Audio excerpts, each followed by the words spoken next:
Hello दोस्तों, आप सबको मेरे इस YouTube चैनल में स्वागत है और एक नए वीडियो में आपका स्वागत है।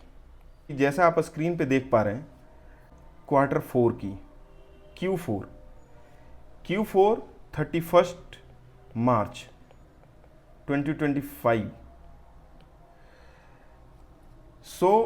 आप जैसा देख पा रहे हैं, ये ऑफिशियल मैंने वेबसाइट से डाउनलोड करा है और ये फर्स्ट पेज में जो मैं आपको इम्पॉर्टेंट चीज़ें जो बताने वाली चीज़ है मैं उस पर हाईलाइट करना चाहता हूँ।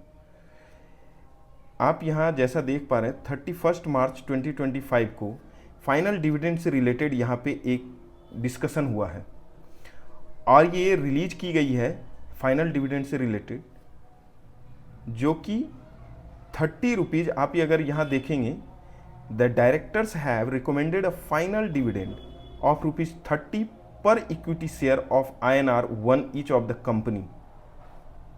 So 30 रुपीज पर शेयर आपको ये एज ए फाइनल डिविडेंड आपको मिलेगी। Shall be paid dispatched on the 5th day from the conclusion of the 30th annual general meeting. आप जैसा देख पा रहे हैं 3 मंथ्स एंडेड, ये क्वार्टर है मार्च 31, ये लास्ट क्वार्टर 31 दिसंबर, और ये रहा हमारा 31 मार्च 2024।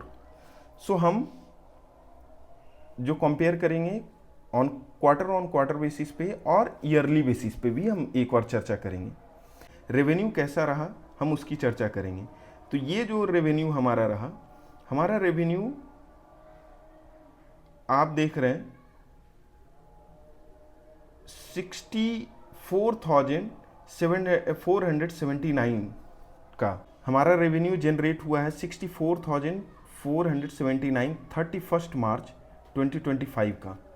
अगर हम इसके प्रीवियस क्वार्टर की बात करें तो 63,973 करोड़ का रेवेन्यू जनरेट किया था लास्ट क्वार्टर में।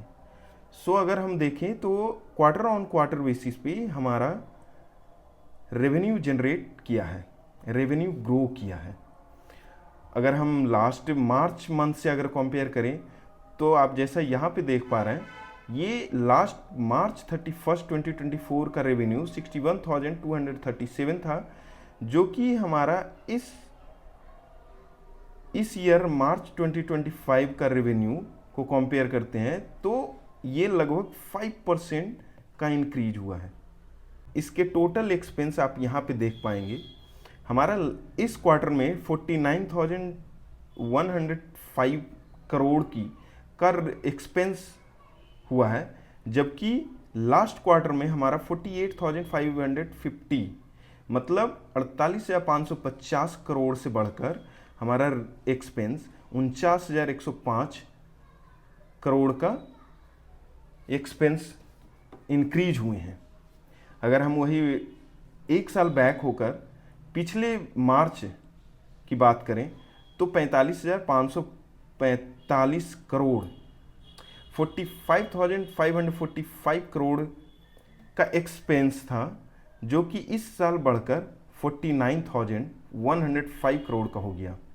Profit for the year after tax किया है, प्रॉफिट जो गेन किया है हमने 12,293 करोड़ की। हमारे लास्ट क्वार्टर का प्रॉफिट था 12,444 12,444 करोड़ की।